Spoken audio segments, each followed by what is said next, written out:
ಬಿಜೆಪಿಯವ್ರದ್ದು ಇದು ಚುನಾವಣೆ ಅಸ್ತ್ರ ಆಗಿ ಉಪಯೋಗಿಸೋದಕ್ಕೆ ಹೊರಟರು ಮತ್ತು ಅದರ ಮುಖಾಂತರ ಅವರು ಈ ಜನರ ಮನಸ್ಸನ್ನು ಗೊಂದಲದಲ್ಲಿ ಅವರನ್ನು ಇಟ್ಟು ಅದರ ಲಾಭವನ್ನು ಪಡ್ಕೊಳ್ತಕ್ಕಂಥ ಪ್ರಯತ್ನ ಆಯಿತಾ. ವಕ್ಫ್ ವಿಚಾರದಲ್ಲಿ ಅವರ ಮ್ಯಾನಿಫೆಸ್ಟೋವಲ್ಲೇ ಹೇಳಿದರು, ವಕ್ಫಲ್ಲಿ ಆಗಿರುವಂಥ ಎಲ್ಲ ಏನು ಎನ್ಕ್ರೋಚ್ಮೆಂಟ್ಗಳಾಗಿದೆ ಅದೆಲ್ಲ ತೆಗೆದುಹಾಕಬೇಕು, ವಕ್ಫ್ ಆಸ್ತಿಗಳನ್ನು ಅವ್ರಿಗೆ ವಾಪಸ್ ಕೊಡ್ತಕ್ಕಂಥದ್ದು ಆಗಬೇಕು ಅಂತ ಅವರ ಮ್ಯಾನಿಫೆಸ್ಟೋಲೇ BJP ಮ್ಯಾನಿಫೆಸ್ಟೋಲಿ ಇರುವಂಥದ್ದು. ಅವ್ರ ಸರ್ಕಾರ ಹೇಳಿದ್ದಾಗ ಇದ್ರ ಬಗ್ಗೆ ಕ್ರಮಗಳೆಲ್ಲ ತೊಗೊಂಡಿರ್ತಕ್ಕಂಥದ್ದು ಅವರು ಮಾಡಿದ್ದಾರೆ. ಅಂದರೆ ಕಾನೂನು ಪ್ರಕಾರ ಏನು ಮಾಡೋದಕ್ಕೆ ಅವರು ಹೊರಟಿದ್ದಾರೆ. ಅವ್ರೇನು ತಪ್ಪು ಮಾಡಿದೆ ಅಂತ ನಾನು ಹೇಳೋಕ್ಕೆ ಹೋಗಲ್ಲ, ಕಾನೂನು ಪ್ರಕಾರ ಏನಿದೆ ಮಾಡೋಕ್ಕೆ ಹೋಗಿದ್ದಾರೆ. ಈಗಿರುವಂಥದ್ದು ಈ ವಕ್ಫ್ ವಿಚಾರದಲ್ಲಿ ನಾವು ಏನೇನು ಗೊಂದಲಗಳಿದೆ ಅದು ಕಾನೂನಾತ್ಮಕವಾಗಿ ತೀರ್ಮಾನ ಆಗಬೇಕು ಹೊರತು ನಾನು ಹೇಳಿದ್ದೊಂದು ಅವ್ರು ಹೇಳಿದ್ದೊಂದು ಅಲ್ಲ. ಯಾರಿಗೂ ಕೂಡ ಜನರಿಗೆ ಅನ್ಯಾಯ ಆಗಬಾರ್ದು. ವಕ್ಫ್ ಅಂತ ಹೇಳಿದ್ರೆ ಅದು ಒಂದು ಏನು ಮುಸ್ಲಿಂ ಸಮುದಾಯದಲ್ಲಿ ಒಂದು ಅತ್ಯಂತ ಒಂದು ವಿಶೇಷವಾದಂಥ ಒಂದು ಅವ್ರಲ್ಲಿ ಮಾಡುವಂಥ ಒಂದು ಕಾರ್ಯ. ಅಂದರೆ ಅವರು ಸಮಾಜಕ್ಕೇ ದಾನ ಕೊಟ್ಬಿಡ್ತಾರೆ, ಅದು ಒಂದು ಒಳ್ಳೆಯ ಉದ್ದೇಶಕ್ಕೆ ಉಪಯೋಗ ಆಗಬೇಕು ಅಂತ ಅವರು ದೇವರ ಹೆಸರು ಕೊಟ್ಬಿಡ್ತಾರೆ. ಆ ಆಸ್ತಿಗಳನ್ನು ಸದುಪಯೋಗ ಆಗಬೇಕು. ಎರಡು ಅಂಶ ಬರ್ತದೆ. ಒಂದು, ಯಾವ ಉದ್ದೇಶಕ್ಕೆ ಆಸ್ತಿ ಕೊಟ್ಟಿದ್ದಾರೆ ಅದರ ದುರ್ಬಳಕೆ ಆಗ್ತಾ ಇದೆಯಾ, ದುರುಪಯೋಗ ಆಗ್ತಾ ಇದೆಯಾ, ಅದರಲ್ಲಿ ಏನಾದರೂ ಭ್ರಷ್ಟಾಚಾರ ನಡೆದಿದ್ದ, ಅದರ ನಿರ್ವಹಣೆಯಲ್ಲಿ ಏನಾದರೂ ವಕ್ಫಲ್ಲಿ ತೊಂದರೆ ಸರಿಯಾಗಿ ಮಾಡ್ತಾ ಇಲ್ವಾ ಅದನ್ನು ಕೂಡ ನೋಡಬೇಕು. ಒಂದು. ಎರಡನೇದು, ಆ ಆಸ್ತಿಗಳ ಮೇಲೆ ಯಾರಾದರೂ ಬೇರೆಯವ್ರು ಬಂದು ಕೂತ್ಕೊಂಡಿದ್ದಾರಾ, ಅಂಥವ್ರು ಬಂದು ಕೂತಿದ್ದೆ ಅವ್ರನ್ನ ಅಲ್ಲಿಂದ ಹೊರಗೆ ಹಾಕಬೇಕು. ಆ ಎರಡು ಅಂಶಗಳಿದೆ. ಮತ್ತು ಮೂರನೇದು ಏನಂತ ಹೇಳಿದ್ರೆ ಕಾನೂನುಬದ್ಧವಾಗಿ ಆಗಿದೆಯಾ ಅಂತ. ಸೊ ಅದರಿಂದ ಯಾರ್ದೋ ಒಬ್ಬರು ಜಮೀನು ವಕ್ಫ್ ಆಸ್ತಿ ಆಗ್ಬಿಡ್ಬಾರ್ದು. ಅದು ನಾನು ವಕ್ಫ್ ಕೊಟ್ಟಿದ್ರೆ ಅದು ವಕ್ಫ್ ಆಸ್ತಿ ಆಗಬೇಕು ಹೊರತು ನಾನು ಯಾರ್ದೋ ಜಮೀನು ಕೊಟ್ಬಿಟ್ಟು ಅದು ವಕ್ಫ್ ಅಂತ ಬರೋ ಥರನೂ ಆಗಬಾರ್ದು. ಅದನ್ನೆಲ್ಲ ನೋಡಿಕೊಂಡು ಕಾನೂನು ಪ್ರಕಾರ ಕ್ರಮ ಆಗಬೇಕು ಹೊರತು ಯಾರನ್ನು ಕೂಡ ಒಕ್ಲೆಪ್ಸುವಂಥದ್ದಲ್ಲ. ಮತ್ತು ಅದರಲ್ಲಿ BJPಯವರ ಬಣ್ಣ ಬಯಲಾಗಿದೆ ಈಗ. ಯಾಕಂದರೆ ಏನು ಇಷ್ಟೊಂದೆಲ್ಲ ಹೋರಾಟ, ಈ ಹೋರಾಟ ಈಗ ಅವ್ರ ವಿರುದ್ಧನೇ ಅವರೇ ಹೋರಾಟ ಮಾಡ್ದಂಗೆ ಆಗ್ತದೆ ನಿಜವಾಗ್ಲೂ ಹಂಗೆ ನೋಡೋಕೆ ಹೋದರೆ. ಅವರೇ ಹಿಂದೆ ತೊಗೊಂಡಿರ್ತಕ್ಕಂಥ ಕ್ರಮಗಳು ಅವ್ರು ತೊಗೊಂಡಾಗ ಮತ್ತೆ ಯಾವಾಗ ಯಾಕೆ ಅವ್ರು ಸುಮ್ಮನೆ ಇದ್ದರು, ಅವ್ರು ಹೆಂಗೆ ಮತ್ತೆ ಅದನ್ನೆಲ್ಲ ಮಾಡೋದಕ್ಕೆ ಬಿಟ್ಟರು, ಅವ್ರು ಯಾಕೆ ಬಹಿರಂಗವಾಗಿ ಭಾಷಣಗಳು ಮಾಡಿದರು? ಯಾಕೆಂತ ಹೇಳಿದ್ರೆ ಸುಮ್ಮನೆ ಇದು ಒಂದು ರೀತಿ ಕೋಮುವಾದದ ಒಂದು ಇದನ್ನು ಹಿಡ್ಕೊಂಡು ಮಾಡೋದಕ್ಕೆ ಹೋಗ್ತಾರೆ.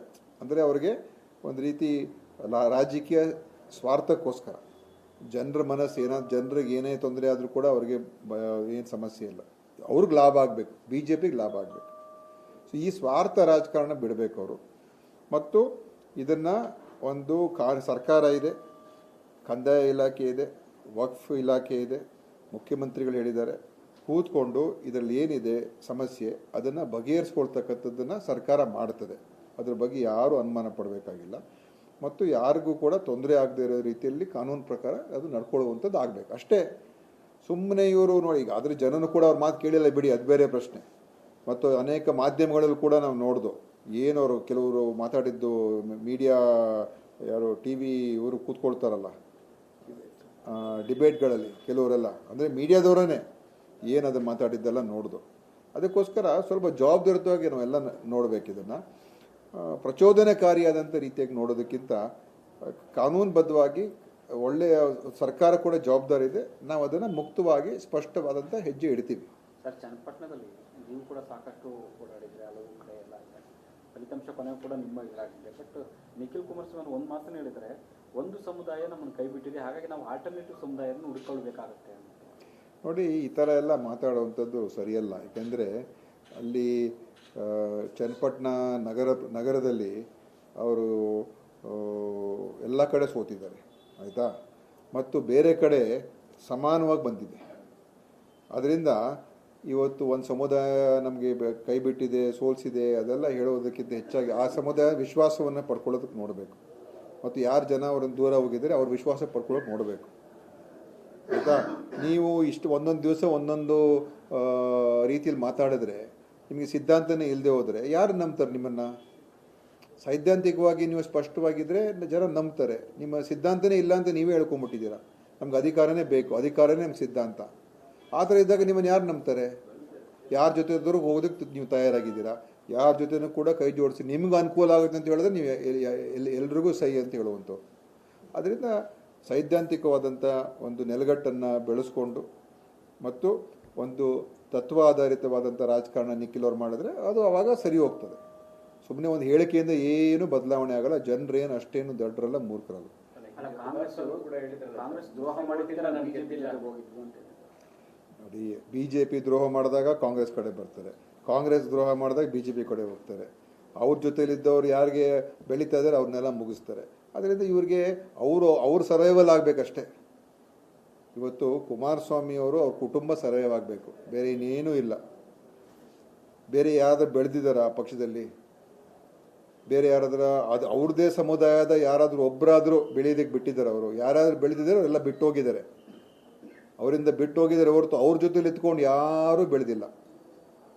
ಅವ್ರ ಜೊತೆಲಿದ್ದವ್ರು ಯಾರೂ ಕೂಡ ಅವ್ರ ಸಮುದಾಯದವರೇ ಎಲ್ಲೂ ಕೂಡ ಮೇಲ್ ಬರೋಕ್ಕೆ ಸಾಧ್ಯನೇ ಆಗಲಿಲ್ಲ, ಇತಿಹಾಸ ನೋಡಿದ್ರೆ. ಅದರಿಂದ ಇವರು ಬೇರೆಯವರ ಬೆಳವಣಿಗೆ ಸಹಿಸಕ್ಕೆ ಆಗದೆ ಇರುವಂಥ ನಾಯಕರುಗಳು ಇವರು.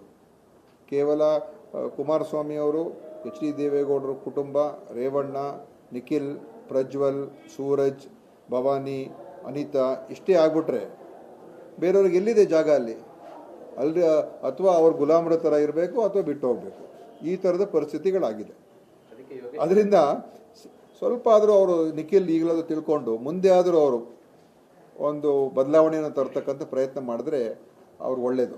ಅದಕ್ಕೆ ಯೋಗೇಶ್ವರ್ ಹೇಳ್ತಾ ಇದ್ದಾರೆ ಸರ್, ನಮ್ಮ ಇಂಟರ್ವ್ಯೂಲ್ಲಿ ಕಾಂಗ್ರೆಸ್ ಏನಾರು ಒಪ್ಪಿದ್ರೆ ಅಥವಾ ನನಗೇನಾರು ಟಾಸ್ಕ್ ಕೊಟ್ಟರೆ ಒಂದು ತಿಂಗಳಲ್ಲಿ ಇರೋಬ್ಬರ ಎಲ್ಲ JDS ಶಾಸಕರನ್ನು ಕರ್ಕೊಂಡು ಕಾಂಗ್ರೆಸ್ಗೆ ಸೇರಿಸ್ತೀನಿ. ನೋಡಿ, ಅದೆಲ್ಲ ನಾವು ಕೊರತೆ ಎದುರಾಗಿದೆ ಈಗ ಅವ್ರಿಗೆ. ಅದು ಯೋಗೇಶ್ವರ್ ಅವ್ರದ್ದು ಏನೇ ಇರ್ಬೋದು, ನಮಗೆ ನನ್ನ ಪ್ರಕಾರ ಅದು ಅವ್ರದ್ದು ಅಭಿಪ್ರಾಯ ಇರ್ತದೆ. ಆದರೆ ಖಂಡಿತವಾಗಿಯೂ ಇದು ಈ ರೀತಿಯಾದಂಥ ಒಂದು ರಾಜಕಾರಣ ಮಾಡಿದಾಗ, ಅಧಿಕಾರ ಇಲ್ಲದಿದ್ದಾಗ ಯಾರೂ ಅವ್ರ ಜೊತೆಯಲ್ಲಿ ನಿಲ್ಲೋದಿಲ್ಲ, ಎಲ್ಲ ಹೊರಟೋಗ್ತಾರೆ. ಅದಕ್ಕೋಸ್ಕರ ಸ್ವಲ್ಪ ಬದ್ಧತೆ ಇಟ್ಕೊಂಡು ಮಾಡಿದ್ರೆ ಮುಂದೆ ಪಕ್ಷಕ್ಕೆ ಒಂದು ಭವಿಷ್ಯ ಇರ್ತದೆ. ಇಲ್ಲದೆ ಹೋದರೆ ಈಗ ನಂಬಿಕೆ ಯಾರಿಗಿದೆ ಹೇಳಿ? ಯಾರು ನಂಬಿಕೆ ಇದೆ ಅವ್ರ ಮೇಲೆ? ಬರೀ ಅವರ ಸ್ವಾರ್ಥಕ್ಕೋಸ್ಕರ ಮಾಡ್ತಾರೆ ಅಂತ ಬಂದ್ಬಿಟ್ಟಿದೆ. ಅದಕ್ಕೆ ಈಗ ಮುಂದಿನ ಹೆಜ್ಜೆ ಅವ್ರಿಗೆ ಬಿಟ್ಟಿರುವಂಥದ್ದು. JDS ಇಂದ ಮುಂದೆ ಏನೇನು ಮಾಡ್ತಾರೋ ನಮಗೆ ಗೊತ್ತಿಲ್ಲ, ಯಾಕೆಂದರೆ ಅವ್ರವ್ರ ಸರ್ವೈವಲ್ ಅವರು ನೋಡ್ಕೊಳ್ತಾರೆ.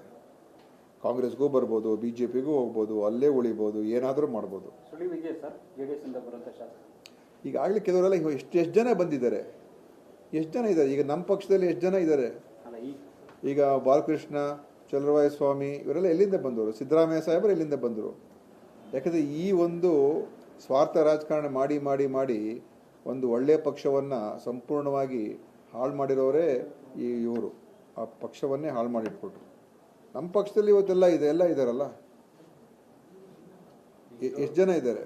ಇವು ಬಚ್ಚೇಗೌಡರು, ಶರತ್ ಬಚ್ಚೇಗೌಡರು ನಮ್ಮ ಪಕ್ಷದಲ್ಲೇ ಇದ್ದಾರೆ. ಈಗ ಅದೇ ಥರ ಎಷ್ಟು ಜನ ಇದ್ದಾರೆ ನೋಡಿ. ಒಳ್ಳೆ ಜನ ಬಂದರೆ ಸೇರಿಸ್ಕೊಳ್ಬೇಕು. ಯಾಕಂದರೆ ನಮಗೂ ಕೂಡ ಒಳ್ಳೆ ಜನ ಬಂದರೆ ಅವನ್ನ ಸೇರಿಸ್ಕೊಳ್ತೀವಿ, ಬಂದರೆ ಒಳ್ಳೆಯದು. ಇವತ್ತು ಕಾಂಗ್ರೆಸ್ಸು ನಾವು ಎಲ್ಲ ನಮಗೆ ಯಾವುದೇ ರೀತಿಯ ಜಾತ್ಯತೀತ ನಿಲುವು ಇರಬೇಕಷ್ಟೆ, ಮತ್ತು ಒಂದು ಸಾಮಾಜಿಕ ನ್ಯಾಯಕ್ಕೆ ಒತ್ತು ಕೊಡಬೇಕು. ಆ ಎರಡು ಸಿದ್ಧಾಂತದಲ್ಲಿ ಅವ್ರಿಗೆ ನಂಬಿಕೆ ಇದ್ದರೆ ಕೋಮುವಾದದಿಂದ ದೂರ ಇರಬೇಕು. ಕೋಮುವಾದಿಗಳಿಗೆ ನಮ್ಮಲ್ಲಿ ಅವಕಾಶ ಇಲ್ಲ, ಆಯಿತಾ? ಅಷ್ಟು ಬಿಟ್ಟರೆ ಮಿಕ್ಕಿದ್ದು ನಮ್ಮ ಜೊತೆ ಬಂದರೆ ಖಂಡಿತ ನಾವು ಸ್ವೀಕಾರ ಮಾಡ್ತೀವಿ. ಬಹುಶಃ ಎಲ್ಲರೂ ಸ್ವಲ್ಪ ಈ ಉಪಚುನಾವಣೆಯಲ್ಲಿ ಬ್ಯುಸಿ ಇದ್ದರು. ಮತ್ತು ಒಂದೇನೆಂದರೆ SIT ಅಧ್ಯಕ್ಷರು ಭಾಳ ಒಂದು ಒಳ್ಳೆಯ ನೇತೃತ್ವದಲ್ಲಿ ನಡೀಬೇಕು. ಭಾಳ ಅದಕ್ಕೆ ಜವಾಬ್ದಾರಿ ಹೆಚ್ಚಿದೆ, ಭಾಳಷ್ಟು ಅಂಶಗಳಿದೆ. ಯಾವುದೇ ಇದರಲ್ಲಿ ಭಾಳ ಡಾಕ್ಯುಮೆಂಟೇಷನ್ ಇದೆ, ಭಾಳ ಇದರಲ್ಲಿ ತನಿಖೆ ಚೆನ್ನಾಗಿ ನಡೀಬೇಕು. ಮತ್ತು ಒಂದು ಒಳ್ಳೆಯ ದಕ್ಷ ಅಧಿಕಾರಿ ಇದರ ನೇತೃತ್ವ ವಹಿಸಬೇಕು. ಯಾವ ರೀತಿ ಜಸ್ಟಿಸ್ ಪುನಃ ಅವ್ರ ಬಗ್ಗೆ ಜನರಿಗೆ ಒಂದು ವಿಶ್ವಾಸ ಇರುವಂಥ ಒಬ್ಬ ನ್ಯಾಯಾಧೀಶರಾಗಿದ್ದರು. ಅಂಥವ್ರನ್ನ ನೇಮಿಸಿದ್ದಕ್ಕೆ ಆ ಆಯೋಗದ ವರದಿಗೆ ಒಂದು ಮಾನ್ಯತೆ ಇದೆ. ಅದೇ ಥರ SITಯ ಅಧ್ಯಕ್ಷರು ಕೂಡ ಒಬ್ಬ ದಕ್ಷ ಅಧಿಕಾರಿ, ಒಳ್ಳೆಯ ಹೆಸರಿರುವಂಥ ಅಧಿಕಾರಿಯನ್ನು ನೇಮಿಸುವಂಥದ್ದು ಭಾಳ ಮುಖ್ಯ. ಅದಕ್ಕೇ ಸ್ವಲ್ಪ ಸಮಯ ತಗೊಳ್ತಾ ಇದ್ದಾರೆ ಅಷ್ಟೇ, ಇನ್ನೇನಿಲ್ಲ.